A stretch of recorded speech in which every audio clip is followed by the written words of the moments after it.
What up, y'all? So I'm having air issues.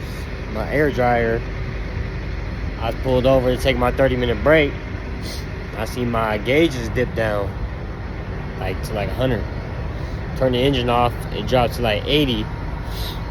And I come out and just listen while the engine's on, and I hear air coming from somewhere. So I crawl up under the truck underneath here.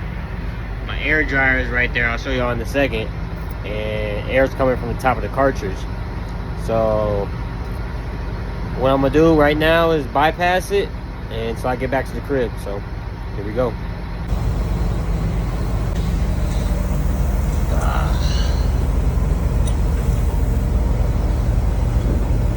So crawl up underneath here.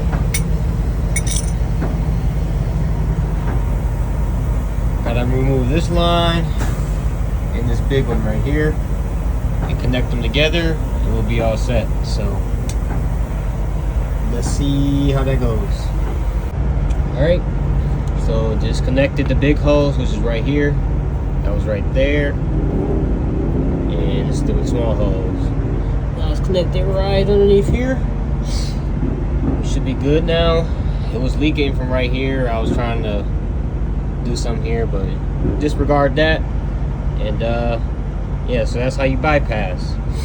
You want one of these so you can kind of maybe putting this one on. Luckily I just had my air dryer replaced, so these weren't too bad to do. But you know, you clip it on there, and then you want to use this other tool.